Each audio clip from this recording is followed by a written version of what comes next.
Hello and welcome students, Gyanjyoti coaching সেন্টারের পক্ষ থেকে তোমাদের সকলকে আরও একবার স্বাগত। এর আগের দিনে আমি যেই আলোচনার বিষয় ছিল, এর আগের দিনে আমি যে টপিকটি নিয়ে শুরু করেছিলাম সেটা ছিল শিখন সঞ্চালন, এবং বলেছিলাম যে শিখন সঞ্চালনের ওপর কিন্তু আরও 2 কি 3টে ক্লাস তোমরা পাবে। সেই মতোই কিন্তু আজকে শিখন সঞ্চালনের যে শ্রেণী বিভাগগুলো রয়েছে সেটা নিয়েই কিন্তু আজকে আমার আলোচনার বিষয়। আলোচনায় যাওয়ার আগে আমি একটু বলে দিতে চাই, দেখো তোমরা যারা প্রত্যেক দিন কিন্তু আমাদের জ্ঞানজ্যোতি কোচিং সেন্টারের সাথে থ্রু ইউটিউব ভিডিওস এর মাধ্যমে কম বেশি কিন্তু জুড়ে আছো, কিন্তু তোমাদের জানা নেই যে যদি আমাদের কাছে পড়তে হয় তাহলে তোমাদেরকে কি করতে হবে। চলো তাদেরকে আজকে আমি একটা ছোট্ট সলিউশন দিয়ে দিচ্ছি। দেখো এখানে তোমরা দুটো কন্ট্যাক্ট নাম্বার দেখতে পাচ্ছ। এই নাম্বার দুটি হলো আমাদের জ্ঞানজ্যোতি কোচিং সেন্টারের অফিসিয়াল হেল্পলাইন নাম্বার। এই দুটি নাম্বারের মধ্যে যে কোনো একটি নাম্বারে কল করে কিন্তু তোমরা আমাদের সাথে যুক্ত হয়ে যেতে পারছো। কোর্স ফি রিলেটেড আরও যা কিছু কোয়ারিজ আছে তোমাদের সব কিছুর সলিউশন কিন্তু তোমরা এই দুটি নাম্বারের মধ্যে যে কোনো একটি নাম্বারে কল করে পেয়ে যাবে। কোর্স ডিউরেশন রয়েছে তোমাদের 6 মান্থসের। ঠিক আছে, চলো আর কথা না বাড়িয়ে এবার ডাইরেক্ট আজকে টপিকে কিন্তু আমরা চলে আসি। এর আগের দিনে আমরা শিখেছিলাম যে শিখন সঞ্চালন কি বা ট্রান্সফার অফ লার্নিংটা কি জিনিস। আচ্ছা, এর আগের দিনে কিন্তু আমি জাস্ট কনসেপ্টটা ক্লিয়ার করেছিলাম। যারা দেখোনি তারা কিন্তু কাইন্ডলি গিয়ে আগের দিনের ভিডিওটা একটু দেখে এসো, কারণ কনসেপ্টটা ক্লিয়ার না হলে কিন্তু পরবর্তী স্টেপে যেতে আমাদের অসুবিধা হবে। আচ্ছা, এবারে চলো দেখো শিখন সঞ্চালনের শ্রেণীবিভাগ করেছি, মানে শিখন সঞ্চালনকে যদি শ্রেণীবিভাগ করি তাহলে আমরা কত রকমের ভাগ দেখতে পাবো।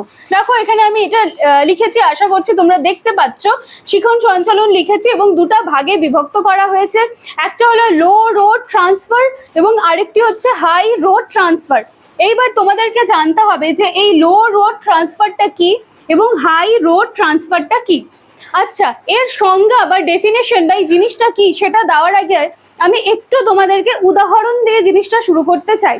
দেখো লো রোড ট্রান্সফার যদি বলতে হয় বা কি, এর যদি একটা উদাহরণ যদি দিতে হয় তাহলে এভাবে দেওয়া উচিত যে মনে করো যে কেউ একজন কম্পিউটার চালাতে পারে।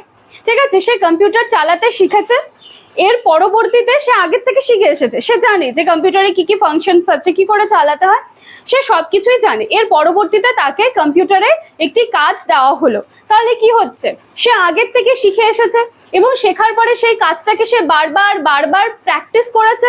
প্র্যাকটিস করার ফলে কি হচ্ছে, পরবর্তীতে সে আগে যখন কাজটাকে ভালো করে শিখেছিল সেটাকে বারবার বারবার প্র্যাকটিস করার পরে পরবর্তীতে যখন এসে তাকে কোনো একটা কাজ দেওয়া হচ্ছে তখন কিন্তু সে সেটা সুন্দরভাবে করে নিতে পারছে।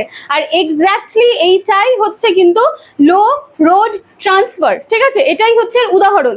তার মানে কি, পূর্ব অর্জিত অভিজ্ঞতাকে তুমি যখন বারবার ভালোভাবে সেটাকে প্র্যাকটিস করছো তখন কি হচ্ছে, মানে বারবার প্র্যাকটিসের মাধ্যমে কি হচ্ছে, সেই জিনিসটা তোমার কাছে ভীষণ ইজি হয়ে যাচ্ছে। ইজি হয়ে যাওয়ার ফলে কি হচ্ছে, সেই একই রকম সাদৃশ্যযুক্ত, এটা কিন্তু তোমাদেরকে ভুললে চলবে না, একই রকম সাদৃশ্যযুক্ত যখন আরেকটি কাজ দেওয়া হচ্ছে তখন দেখা যাচ্ছে যে সেখানে কিন্তু খুব সুন্দরভাবে সে সেই কাজটা করে নিতে পারছে। তাহলে এটা কি তোমাদের লো রোড ট্রান্সফার, এটা আমি বলে দিলাম। এরপরে রয়েছে দেখো হাই রোড ট্রান্সফার। এইটা কি, এটাও আমি আবার উদাহরণ দিয়ে শুরু করব।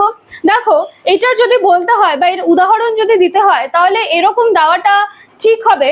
মনে করো যে জ্যামিতিতে উপপাদ্য শেখানো হয়েছে, ঠিক আছে, বাচ্চাদের উপপাদ্য শিখিয়ে দিয়েছি। এরপর উপপাদ্য শেখানোর পরে তাদেরকে আরো কিছু জ্যামিতিক সমস্যা দিয়ে দেওয়া হলো। আচ্ছা, এইবারে এখানটায় দেখো জ্যামিতি যেই ব্যাপারটা সেটার মধ্যে কিন্তু কি আসছে, তোমার উপপাদ্যটা চলে আসছে। এবার শুধু জ্যামিতির মধ্যে তো উপপাদ্যই থাকে না, এছাড়া আরো অনেক কিছুই থাকে। তো তাহলে কি হচ্ছে, শেখাচ্ছ তুমি জ্যামিতিটাই শেখানো হচ্ছে, কিন্তু দেখা গেল যে তাকে উপপাদ্যটা শেখানোর পরে যখন জ্যামিতির আরো সমস্যাগুলো দেওয়া হচ্ছে তখন কিন্তু দেখা যাচ্ছে সে সেটা করতে পারছে না। তার মানে কি হচ্ছে, পূর্ব অর্জিত অভিজ্ঞতাটাকে যখন কম সাদৃশ্যযুক্ত, দেখো আমি যখন এটা পড়াচ্ছিলাম তখন কিন্তু আমি বলেছি যে সাদৃশ্যযুক্ত, এর আগে এখানে কি ছিল, সাদৃশ্যযুক্ত মানে তুমি আগে যেটা শিখেছো এবং পরবর্তীতে যে কাজটা তোমাকে দেওয়া হয়েছে দুটার মধ্যে কিন্তু একটা সাদৃশ্য অবশ্যই থাকতে হবে। কিন্তু এখানে যখন দেখো যেটা আমি বললাম যে তুমি আগে যেটা শিখেছো এবং পরবর্তীতে তোমাকে যেটা করতে দেওয়া হবে সে দুটার মধ্যে কিন্তু সাদৃশ্যটা কম থাকবে। তাহলে কি হচ্ছে, তুমি আগে যেটা শিখে এসেছো পরবর্তীতে কম সাদৃশ্যযুক্ত মানে মিল নেই এরকম একটা কোনো কাজ দেওয়া হলে তখন দেখা যাচ্ছে যে সেই কাজ করতে কিন্তু অক্ষমতা আসছে, তাহলে সেটা হচ্ছে কি আমাদের হাই রোড ট্রান্সফার। বাস এইটুকুই। এরপরে যখন তোমরা নোটস পাচ্ছ, যারা পেইড ব্যাচে আছো, তোমরা যখন নোটস পেয়ে যাচ্ছ তখন কিন্তু এটা তোমরা একেবারে বইয়ের ভাষায় যেটা বলে সেটা কিন্তু সেই নোটসে পেয়ে যাবে। দুটো সঙ্গেই তোমরা আশা করি পেয়ে যাবে। কিন্তু আমি জাস্ট আজকে কনসেপ্টটা ক্লিয়ার করে দিলাম যে তোমাদের সামনে যদি দিয়ে দেওয়া হয় যে লো রোড ট্রান্সফার কি, সেটাই যদি তোমরা বুঝতে না পারো, কনসেপ্টটা যদি তোমাদের ক্লিয়ার না হয়, ক্লিয়ার না করে তুমি একেবারে বইয়ের ভাষা পড়ে যাচ্ছ, বুঝতে কিন্তু প্রবলেম হবে। একই রকম হাই রোড ট্রান্সফার কনসেপ্ট যদি তোমার ক্লিয়ার না থাকে, শুধুমাত্র বই পড়া পেয়েছো সেটা থেকে তুমি পড়ে যাচ্ছ, কনসেপ্ট কিন্তু তোমার ক্লিয়ার হচ্ছে না। তো সেই চেষ্টাই আমি প্রত্যেকদিন করি যে তোমাদের প্রত্যেকটা টপিকের জাস্ট কনসেপ্টগুলো আমার ক্লিয়ার করে দেওয়ার কাজ থাকে। এছাড়া পুরোটা তো তোমরা নোটসে পেয়েই যাও। তো চলো আজকের ক্লাসটা এইটুকুই থাকছে, নেক্সট দিন দেখা হচ্ছে আরো কোনো একটা টপিক নিয়ে। Thank you.